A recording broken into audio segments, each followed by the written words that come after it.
Bihar board से जितने भी विद्यार्थियों का वर्तमान में नामांकन क्लास 11th में हुआ है, अभी ओएफएसएस के तहत आपका नामांकन हुआ है, मतलब इंटरमीडिएट सत्र 2025 से 27 में अगर आपका नामांकन हो गया है, अर्थात कि आप अभी 11th में है, अभी आपका 11th का त्रैमासिक परीक्षा होने जा रहा है और आपका इंटर बोर्ड एग्जाम क्लास 12 का एग्जाम फाइनल बोर्ड परीक्षा आपका 2027 में पड़ेगा। अभी अभी जस्ट आपका करंट में नामांकन हुआ है ओएफएसएस के तहत क्लास 11th में, तो आपका रजिस्ट्रेशन फॉर्म भरा रहा है। ठीक है, देखिए रजिस्ट्रेशन फॉर्म भरने के लिए यहाँ पे नोटिफिकेशन जारी किया गया है। रजिस्ट्रेशन फॉर्म देखिए काफी जरूरी होता है क्योंकि अभी आपका सिर्फ 11th में नामांकन हुआ है। ठीक है, अब यहाँ पे देखिए पहला प्रूफ है रजिस्ट्रेशन फॉर्म जो भरा रहा है कि जो बता रहा है कि आपका इंटर बोर्ड एग्जाम 2027 में आप सम्मिलित होने जा रहे हैं और सबसे जरूरी कि इस विषय से आप सम्मिलित होने जा रहे हैं।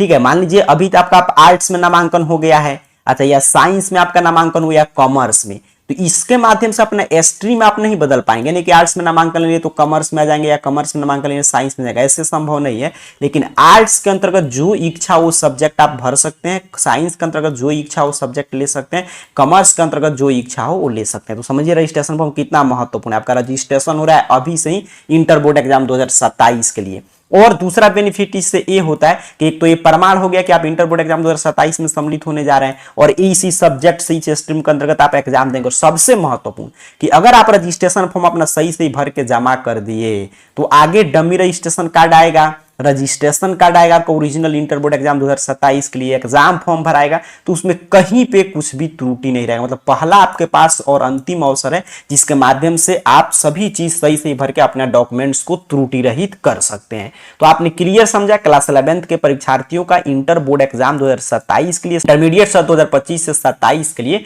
रजिस्ट्रेशन की शुरुआत हुआ है, जिनका ओएफएसएस के तहत क्लास 11th में नामांकन हुआ है। देखिए डेट क्या है सर, तो कल से शुरू हुआ है 10/9 से और लास्ट डेट है 24/9 तक आप अपना जो है मतलब कि ये रजिस्ट्रेशन फॉर्म है वो भर सकते हैं। और उसके साथ साथ इस नया नियम लगा है मैट्रिक में भी और इंटर में भी कि आपको रजिस्ट्रेशन फॉर्म जो भराएगा ना, तो जब रजिस्ट्रेशन फॉर्म भरा जाएगा, जैसे मान लीजिए आपने रजिस्ट्रेशन फॉर्म भर दिया तो उसके बाद देखिए एक ऑफलाइन मोड में फॉर्म आता है, आपके नाम से आया होगा, आगे मैं बताऊंगा आपको सभी चीजें। तो फॉर्म भर के आप अपने जिस भी +2 विद्यालय में नामांकन है वहां पे जमा करेंगे, वो लोग उसको ऑनलाइन माध्यम से भरते हैं। जो ऑनलाइन कर देंगे बिहार बोर्ड पास आपका फॉर्म पहुंच जाएगा।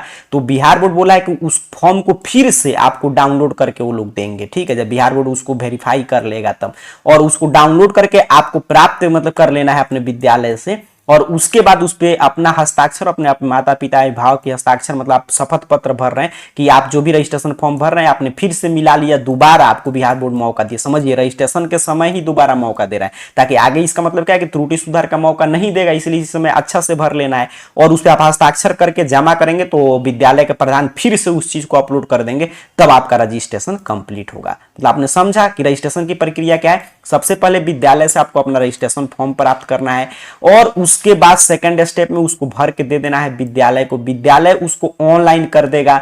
उसके बाद बिहार बोर्ड वेरीफाई करके उसमें एक आपका शपथ पत्र जिसमें आप सिग्नेचर करेंगे, अपने माता पिता अभिभावक से सिग्नेचर कराएंगे, वो उसमें जोड़कर फिर से अपलोड करेगा, उसको स्कूल के प्रधान आपको डाउनलोड करके देंगे। आपको उसमें सभी चीज मिला लेना है, अगर कुछ भी त्रुटि है तो वहां से सुधार करा सकते हैं, अगर कुछ भी त्रुटि नहीं है तो दे देना है उसमें सिग्नेचर वगैरह करके। और मतलब अभी ही देखिए इससे क्या फायदा हुआ कि अभी ही आप जो फॉर्म भर रहे हैं उसमें तुरंत सुधार भी हो जाएगा इसी डेट के बीच में, और इसके लिए सुधार के लिए पैसा वगैरह नहीं लगता है, जो रजिस्ट्रेशन फी मैं बताऊंगा।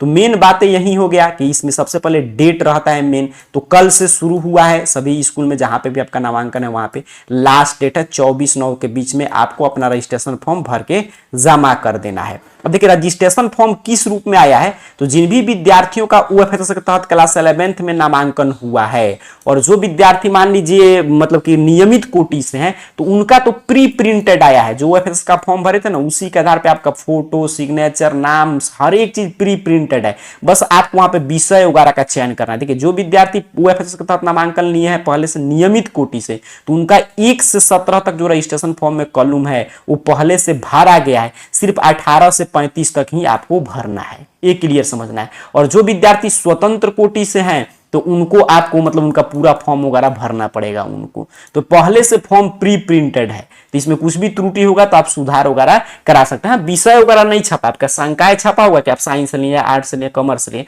विषय इसमें आप चयन करेंगे। वही चीजें यहाँ पे बताया गया कि अगर यहाँ पे भरने की तरीका है, आगे हम लोग फॉर्म भरना भी सीख लेंगे।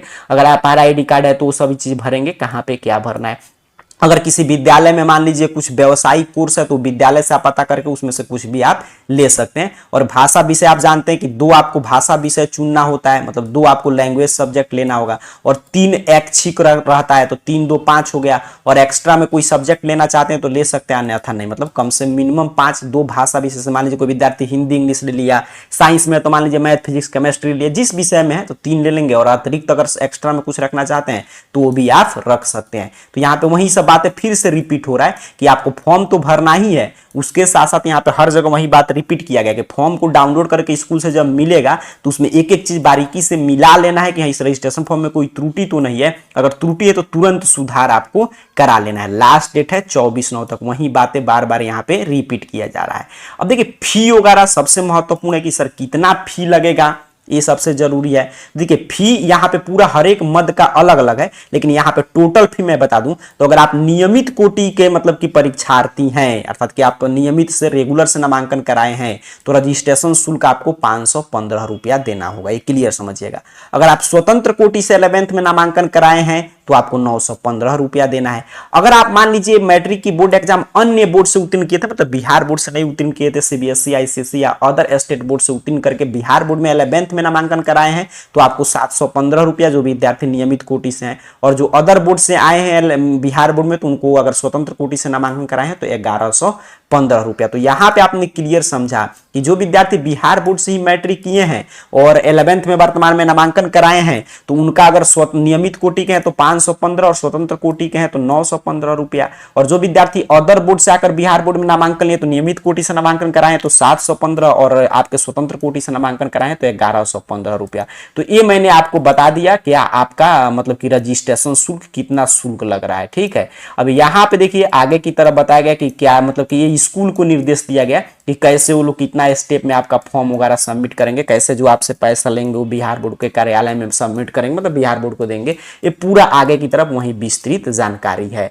अब आपको एक क्लियर समझना है कि अच्छा इसके लिए क्या क्या डॉक्यूमेंट्स वगैरह लेकर जाना होगा। देखिए आप विद्यालय में जाइएगा, अभी आपके पास कुछ भी डॉक्यूमेंट्स नहीं है तो विद्यालय में अगर मान लीजिए बोलता है कि मैट्रिक का मार्कशीट का फोटोकॉपी लगा दीजिए, अगर कास्ट के हिसाब से छूट लेना है तो कास्ट सर्टिफिकेट वगैरह मांगता है तो वो सभी चीजें बस बेसिक जानकारी, email ID, mobile number, bank passbook का फोटोकॉपी, यही सब लगता है। बाकी इसमें कुछ डॉक्यूमेंट्स आपसे नहीं मांगा जाएगा। और जो विद्यार्थी रेगुलर से नामांकन कराए उनका फॉर्म तो पूरा प्री प्रिंटेड छपा हुआ 1 से 17 तक, बस 18 से 35 तक ही जानकारी आपको भरना है। और जो विद्यार्थी आपके रेगुलर से नहीं है मतलब स्वतंत्र कोटि से, उन्हीं को पूरा फॉर्म भरना है। तो आपने क्लियर समझा कि इंटर वार्षिक परीक्षा 2027 के लिए, इंटरमीडिएट सत्र 2025 से 27 के लिए क्लास 11th में ही रजिस्ट्रेशन होता है 12वीं के लिए हर एक साल। तो इस साल भी हो रहा है 10 से, मतलब कल से शुरू हुआ है, लास्ट डेट है 24/9। स्टेप 1 में अपने विद्यालय में जाइए, निर्धारित समय अवधि में अपना रजिस्ट्रेशन फॉर्म प्राप्त कीजिए, जो शुल्क लगा है उस शुल्क वगैरह देकर और उसको भर के जमा कर दीजिए। वो लोग ऑनलाइन कर देंगे। ऑनलाइन करने के पश्चात फिर वो उधर से जब बिहार बोर्ड आपका फॉर्म भेजेगा रजिस्ट्रेशन फॉर्म इसी डेट के बीच में, तो उसको डाउनलोड करके विद्यालय का वो जिम्मेवारी आपको देंगे। आपको पूरा चीजें मिला लेना है, कहीं पे कोई गलती होगा तो सुधार करा लीजिएगा, गलती नहीं होगा तो उस पर एक नीचे रहेगा आपका बॉक्स, उसमें सिग्नेचर वगैरह करके आपको जमा कर देना है विद्यालय में। बस हो गया, आपका रजिस्ट्रेशन कंप्लीट हो गया। और डेट वगैरह आपने समझा कि शुरू हो चुका है कल से ही, 24 तक लास्ट डेट है इसी मंथ में। और फी वगैरह भी मैंने यहाँ पे बता दिया, ऐसे आगे मैं पूरा नोटिफिकेशन दे दूंगा। तो जो भी यहाँ पे जानकारी आपको इसमें पढ़ना है या फी वगैरह सभी चीज डाउनलोड करना है तो यहाँ से आप देख सकते हैं।